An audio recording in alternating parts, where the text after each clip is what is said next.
Yeah. Your skills are impressive.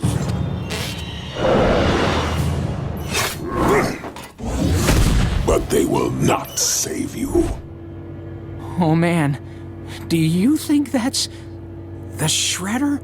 Well, it's definitely a Shredder. There is undoubtedly a fascinating story in how my old nemesis came to teach ninjutsu to 4 mutant turtles. Perhaps I will let one of you live long enough to tell it.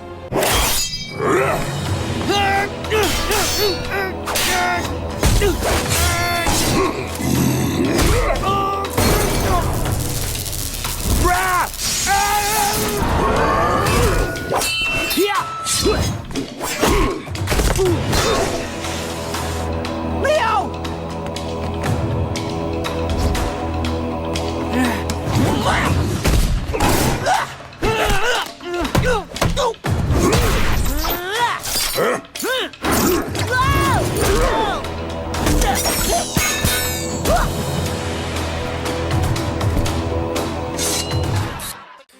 Good evening, ladies and gentlemen, across the nation, around the world, wherever you may be. This is the NECA King. And today we are opening up, finally, these 2012 turtles that have been trickling in to everybody from NECA. Kind of got themselves almost into another Donnie's Lab fiasco here, where they were breaking up orders and shit, but people seem to be getting their orders fulfilled finally. I got all of mine, and we are going to be unboxing the 2012 NECA Toon turtles. These are like, people are talking about how the Toon line's dead, and the 87 Toon line may be dead, but these are incredible. I wasn't even a big fan of the 2012 show. I didn't even know it existed. I mean, in 2012, I was in my late 20s, I was in my late 20s. I was living in the city. I was playing in a band. I hadn't thought about the Ninja Turtles in years. And I didn't know these existed until I had kids. I realized that they made cartoons like after I grew up. I thought that the last thing that ever happened with Ninja Turtles was the last mutation, or whatever the one with Venus de Milo was. Then I had kids and I realized, oh shit, they made a cartoon in 2003, they made a cartoon in 2012, and then they had the rise of the TMNT, whatever the fuck that was. But I had missed all these things because I was just an adult, and I didn't participate in all this nerd shit until I had kids. I never really liked the 2012 series. The look of it looked very Toy Story to me. It looked very flat. The animation kind of just made it look flat. But these are just incredible. Like, these make it come to life in such a spectacular way. I'm going to hold that on. The design of the Shredder, it just looks kind of goofy on the show. But when you see it in person with the big claws and everything, and the hat, like, I hate this helmet on the show. It just looks kind of goofy and ill-conceived. It kind of looks like the way a little kid would come up with the Ninja Turtles. Maybe that was what they did on purpose. But in this form, for some reason, it just makes it so much more tactile. And it makes them feel actually in 3D. Where they're on the show, it's like that 3D animation that looks 2D. But we're going to unbox these one by one. We're going to go through and do some posing and look at the accessories and stuff. And speaking of boxes, these boxes are incredible. Like Mad Hatter was talking about this on his last episode, the box factor. I knew when I saw these that I was like, ugh, if these have cool boxes, I'm going to be totally screwed. And they do. The artwork's incredible. The boxes look great. Because with the boxes, like, I'm an out-of-box guy, but as you see, I have, like, this is supposed to be up here. I've got a box display over here. I've got a box display over here. I got boxes displayed in the back and everything. It becomes part of the display because the boxes are like artwork too. Everything just expands on the show. Like, the show was fine, you know what I mean? It's very good. The more I watch it, the more I like it. But everything about these just like takes the coolness factor of that up a little bit. Makes it very tactile, very tangible. But anyway, let's get into these. Let's do some posing. We'll talk about the accessories real quick. Start off with Leonardo. Every turtle comes with a slice of pizza, like the egg vanish thing, and turtle communicator. Got the extra hands, extra head, and the swords. Notice that they're different sizes. That will matter when you try to slide them in the back. People have been breaking a lot of accessories and weapons and stuff. So yeah, he's also got a gun, and like this. Here's the turtle vanish thing. There's the gun and the communicator and pizza that everybody comes with. He's got ample extra hands. You can kind of swap hands between the turtles a little bit, but not really, because they're different colors. So, I mean, you can kind of get away with Donnie and Mikey, but not really. They're all pretty significantly different colors. There's the inside of the sleeve. They all have really cool artwork on the inside of the sleeve. Here comes Raphael. He comes with, aside from the normal stuff, the communicator and all that stuff, he's got his size, he's got his hands, and he's got these little creatures that come with it. Now, I didn't watch the show. I don't know what these little creatures are, but I know that I don't want to put that shrimp anywhere near where my children can grab it, whatever it is, like a hermit crab or whatever. It looks like it breaks very easily. You will not get a replacement for that from NECA. So yeah, every turtle, head, hands, communicator, egg disappeary thing, slice of pizza, and then a little creature too. Raph is ready to fight. Both of his faces are a little aggressive.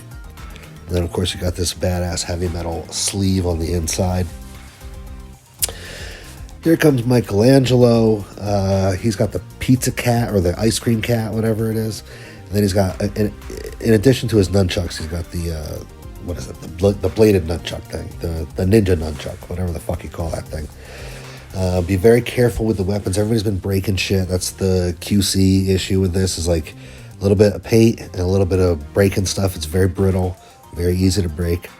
Again, comes with the egg, comes with the communicator, pizza, hands, and he's ready to rock. Loving the ice cream cat. Sometimes I don't really like these creatures, but the ice cream cat's perfect for this Michelangelo. Can't wait for the accessory set to come with these guys. He's got the monkey on the inside sleeve. I love the graffiti nature of the inside sleeves. They're pretty cool. Then we got Donatello. Donatello, again, very easy to fuck up. This bow staff extension thing, I almost broke trying to remove it. You gotta be really careful. Some of this stuff's a little extra painted over. Gotta scrape a little bit of that paint off. You got the head chicken, the brain chicken, the Johnny Cash chicken, the chicken in black. Swapped his brain with a chicken. And again, the goofy head, I lost this. That's why it didn't appear very much in this video. I kind of lost it for most of the shooting of this video. You got the headset, the regular bow staff. You got the Game Boy kind of thing. And I think I lost his turtle communicator. It's probably popping around here somewhere, but I don't know. I didn't see it in there. Obviously, you can get some really cool poses out of these guys. They are extremely charming. They have a lot of character. Maybe a little bit more than the Toon Turtles, the 87 Turtles. I mean, these really kind of come to life. And I love the regular Toon line, but there's something about it that doesn't crest that these do.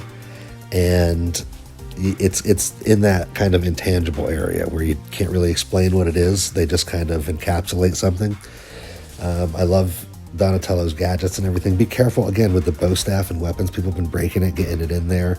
Warm these motherfuckers up, man, because they are very, very easy to fuck with. We'll talk about that more in a second. Here's Donatello's sleeve with the Krang and the microchip. All very displayable, all very collector-friendly, as they say. Here's Shredder, looking badass. In the first video, I didn't know you could take his fucking helmet off, or at least I was afraid to, because it's so... I mean, look at the thing. It's like, you can just break it just by breathing on it, you know what I mean? And I didn't want to fuck with anything. I had pulled that stuff out of the box and was so excited to look at it that I didn't warm anything up, so I was really afraid to touch anything. But now I know you can take the helmet off, you can put it on. And again, this Shredder, for a lot of reasons that I talk about in the first video, is limited by his big armor. And his body is very articulate, but he's limited by all that stuff that he's wearing. You don't want to snap anything, you don't want to break anything. But check out the first video if you want to know more about that, or, just listen to what I just fucking said. Got the very subtle Foot Clan thing on the flap. This is everybody with all their accessories. It's a good layout. I mean, for the value, everybody's been bitching about value and getting, less accessories for a higher price, but these ones I think are pretty well worth it. And as long as you are extremely careful with everything, keep it together, I think you'll be fine. Yeah, that's kind of the QC. Let's talk about some QC issues. Not a QC issue, but an issue is these weapons and the holsters that you put the weapons in. Very brittle, very easy to break. In fact, on the actual advertisement for these toys, Raphael's thing is broken. His sai is broken. You can see it in the background there if you look closely. But yeah, like this Donatello, This is my Donatello neck. I kind of gave him an Adam's apple, kind of fucked it up. You got to be real careful when you're pulling and yanking and changing the things on these things. Other than that, QC issues that people have been talking about has been sort of like some overpaint on the joints and stuff. People have been needing to scratch some paint off to get some joints to work. And you know, that's kind of the rub of these mass manufactured things, man. They're not exactly perfect. And neither are the ones that are handmade either. But these are fucking gorgeous, man. I think for so many reasons, it's kind of a win. If you're going to be getting into this stuff in the end of times here, where we're, you know, watching our civilization decline and deteriorate around us and turn into vapor, if you're going to cling to your childhood and have some kind of escapism for that, these are absolutely perfect. I do think they, you know, look, I'm going to keep my powder dry here because we've only seen 5 figures, but this could be an eclipse of the original Toon line. Depending on where they go with this and how they approach the rest of it. I mean, look, man, I'm looking forward to it. I think you already see a drop in value, people selling off their Toon line stuff from the Donnie's Lab incident and all that other shit. I mean, you can buy Toon line stuff for dirt cheap right now. And I think that this is going to kind of push it right off of the map in terms of that. Like, if you've got that stuff, you either need to decide that you love it and you're going to hold on to it, or that you want to get rid of it, because this stuff is going to kind of push it right off the map. That's just my prediction. That's one NECA King's prediction, okay? But anyway, there's not much more to say except to just kiss ass and say that you can pull some really great poses out of these. You can get some really great photography. I can't wait to see the foot soldiers. I can't wait to see what they do next. I can't wait to see April, Casey, Karai. I think it'll be very interesting to see Karai. Isn't Karai in this? Or am I thinking about the 2003? I can't fucking keep them straight, dude. I don't know about all these goddamn turtles. Just keep an eye on this line, man. There's going to be a lot more to it. And I think my prediction is that it's going to be... the Toon line isn't dead. It's reborn. Mark my words. The Toon line isn't dead. It is reborn. NECA King, 2005. So anyway, wrapping it up. These are amazing. If you didn't get it on these pre-order, they should be showing up everywhere. I mean, if this is going to be the new Toon line, I think that the 87 Toon line is like on its way out. I think it's kind of out of gas. They know that they've only got a few big hitters left. I think that's why they're holding off on like the Tempestra and shit, because that's when they release the Tempestra and the 3-foot tall Krang and all that stuff. If that ever gets released, that'll be the end. They're keeping their powder dry for like the final wave of that once they know that this is rolling. And this, I think, is rolling. I think more people probably ordered it than they expected. And they could have been part of the snafu with all the fucking fulfillment shit. But these will be around. They're going to be in Walmart. They're going to be in Target. So don't worry about it. And don't order from the NECA store ever. Okay? I made that mistake with this fiasco. Don't order from the NECA store ever. Anyway, guys, this is the NECA King. These are a fucking hit, man. I mean, these are incredible. Buy them. You're going to love them on your shelf. They're very articulate, as we've seen tonight. They can get some cool stuff out of them. And I think, you know, after a couple of waves of this and an accessory kit, we're going to have probably one of the best turtle lines that NECA's ever done. It's really a contender, man. I hate the fucking Toon line. Like the regular Toon line, it's not that I hate it. It's full of such filler, you know what I mean, at this point. Like, they've pumped so much filler into it. There's not really many places to go left. But, you know, it is amazing, but there's not many places to go. Anyway, this is where it's going to go. And this is the new wave. So pick them up when you see them. You're going to have fun with them. They're going to look great on your shelf. And this is the NECA King signing off. I will catch you guys later down the trail on the NECA King. Bye.